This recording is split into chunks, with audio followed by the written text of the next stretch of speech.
gumaytiyadii iyo kuwii la noocaha yani taasi waxa ay tilmaamaysaa kow inay saxwa bilaabantay in muctaqadka dadka la hagaajiyo khuraafada iyo khusuucbalaadkii rumaysay in laga tuuro in loo celiyo dadka islaamkii saafiga ahaa oo dadku marjiciye rasmiya u yeesho laakiin baraarugaasi nooca waxa ku xigay cahd al-isticmaar oo ahaa cahdi caalam al-islaami inta ugu badan gumaystay afkaartiisii iyo manaahijtiisii iyo iskuulladiisii iyo daraasaadkiisii keenay dadku uu tabac u noqday ninka cad iyo waxa uu sheegayo cilmigu uu noqday isaga iyo waxa laga bartay mujtamaca ay ka soo dhex baxeen dad munhazimiina dad jabay oo qalbiyan iyo nafsiyan u jabay oo mooday haddii gaalka la raacana in la horumarayo haddii kalena inaan la horumaraynin fikraddaasi qaatay waqtiyadaasi waxaa bilaabmay niman isku dayay inay islaamka nooleeyaan baan odhan karnaa cumuuman laakiin ariiqooyin aan qurux badnayn maray oo ah mustashriqiinta in la radiye iyo cilmulkalaamka in lasoo nooleeyo iyo meelahaasi waa afghan iyo maxamed cabdi iyo kooxahaasi halkay mareen waxaynu odhan karnaa waxaa ku xigtay fitra maxaasin ulislaam waa ustaadi taariikh maxamed alcabda ninkan dambe la yidhaha ma maxamed cabdihii hore waa ninkan dhallinyarada haddaba nool sida uu maraaxilu taariikha u dhigayo wuxuu leeyahy waxaa soo maray wakti saxwadu maxaasinta islaamku inay ka waranto oo waxyaabihii ku jiray mabaadi'da kale ee la qurux batay una yidhaahdaan islaamkuna waa ku jira dabeetana islaam ishtiraaki iyo mid dimuqraati iyo mid caynkana iyagoo dadka laga yaabo weedhaha kanay lahaayeen niman culamo oo waaweyn ay ahaayeen laakiin rabay inay ibraaziyaan ama muujiyaan maxaasinta iyo wanaagga islaamku uu leeyahay haddaad dimuqraadiyadaba wanaag ku haysaan wanaaggaa mid la nooca ayaa islaam ku jira haddaa waxaan haysaan mid la nooca ku jira jawaanib laga yaabo oo ay iska waafaqsayn inay ibraazinayeen waxaa soo martay baynu odhan karnaa marxalo taa ka sii dambaysay oo ah marxalo ay rijaal soo kaceen naqdinaya wixii dadka la weynaa ee reer galbeedka iyo afkaartiisa iyo manaahijtiisa maalan sheekh ilmawduudi raxmat ullaahi calayh runtii waxaan odhan karnaa mowqif buu istaagay ay qalla yartay cid istaagtay waa mowqifka ah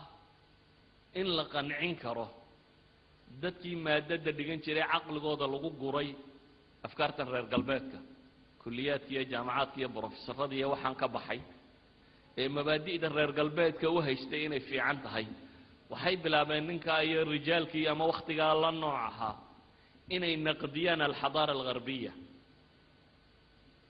oo runtii cunsur muhima u ahayd dadku inuu kalsoonida islaamka ku qabaan uu dhismo inay arkaan da'aalada ama qazaamada ama gaabnida uu leeyahay afkaarta bashariga ahi waxaan odhan karnaa marxalo ka sii dambaysaa la soo gaadhay oo ah marxala alihtimaam bituraad in turaadkii dib loogu noqdo maraajicdii hore islaamigaa dib loo taxqiijiyo rijaal waaweyn oo baabkan aada uga qayb qaatay ay soo baxaan oo culamadii waaweyneed ee muslimiinta ka mid ah oo keenay maraajicdii islaamiga oo saafiga ah sida muxadith alcasr raxmat ullaahi calayh sheekh alalbani iyo raggii la midka ahaa iyana madraso noqotay in dib loo hufo wixii sharciga laga qaadanayay axaadiistii iyo fiqigii iyo meeshii maraajicdii loo noqonayay in la tasxiixiyo oo keeda wanaagsan lasoo wada bandhigo waxaynu odhan karnaa waxay soo gaadhay saxwadu waxay socotaba maanta marxalo ay u baahan tahay marxalat alnaqdi waalmuraajaca waxani waa suluuk bashariya waa dhaqan bini aadam uu samaynayo in la naqdiyo waxaan leenahay maraaxishaasi turaadka iyo waxaasoo dhan marka soo tilowday xataa waxay soo gaadhayn odhan karnaa marxalati tadxiya oo ah inay naf iyo maalba hurto o ay jahaatanto o ilaahay dartii u dagaalanto idan cumuuman waxaan leenahay maraaxisha ay soo martay saxwadu waa maraaxil maanta midhaheedii muuqdaan laakiin mar kasta u baahan in la saxo in la ilaaliyo in la dhowro ninka beerta lihi wuxuu in badan mahmuum ku yahay beertiisu siday midhihii la rabay u dhali lahayd ولذلك وإنه مركز تورابيا وإنه درت يركا جرا وإنه جيت في عنيسيا وإنه إيجا يسقى الربا إنه وحك أنت وسيو حلنا وحنا وباهنا هاي نقد الصريحين إنه صمينا صحوضو مظاهر تيدا ترى بدل موضة وحي خطأ كجرا وحي لا صحي كرايو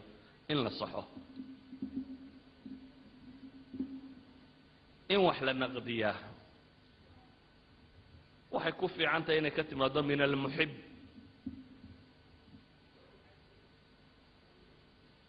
أنت أنا كإيمان عدوه waxay ku wanaagsan tahay qofku dadku jeceliin ama waxaan danaynaya ama culimada umada hogaaminaysa hadii ay isku daydo inay saxwada naqdido khataeeda waxa dhici doonta in dadku khata oo xasaasiyada ka qabo ee aan sheekha laga qabin ama cid aan jecelayn markay ku naqdido waxa laga yaabaa naqdiguba inaanu ku muuqane isagan ku duraya inuu ku muuqdo idan waxa leenahay muraajacadu waxay ku fiican tahay inay dadka iyaga ahi abnaay saxwa ee culamadeeda ee rijaasheeda inay wax naqdi karaan naqdigu ceeb ma aha hadii uu khata uu sheegay haduu gaf uu yahay waxan la mudaya walidalik saxaabadii nabiga ee quraanka ku ogtiin uu ku soo degay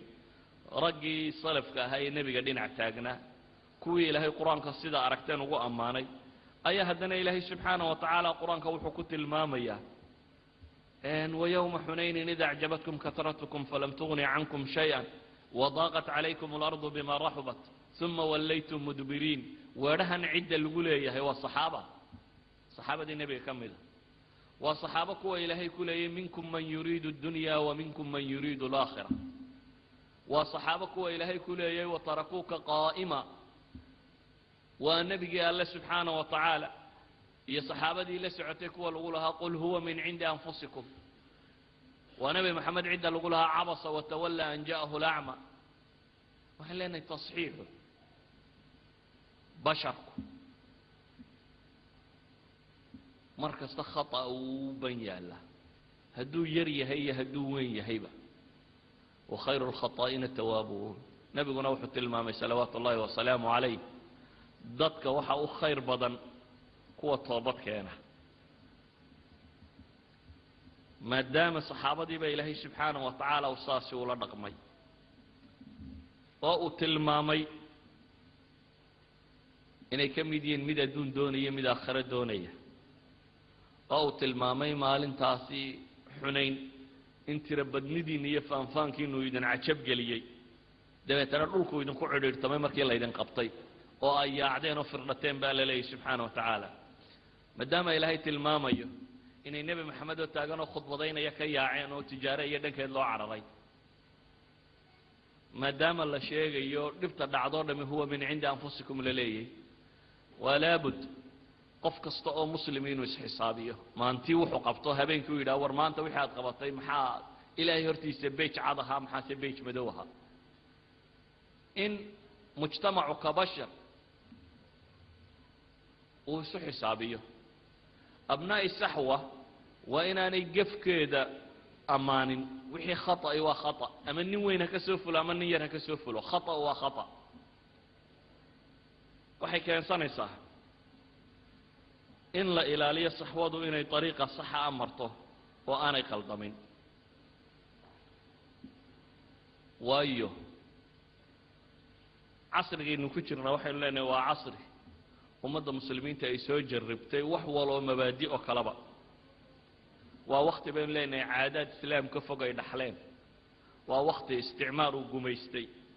waa waqti gaalku uu xoog badan yahay oo afkaartiisu ay tahay talaamicee dunida oo dhan dhex cararaysa waa طريق baan leenahay kan la marayo yahay طريق محفوف bila khatara khatar badan طريق ku sugan la weeyaan وطريق أنا أدو كليكو أهين يعني هدي وحاجة صادو قرشة ستوقع وصعنا يا مشكلة ما يهاتين لكن وحلاقة يا بحوجة كحوج بدن مركل لقى حاجة ما دده كدولة وين إن ينا كاونتر أتاكو هيان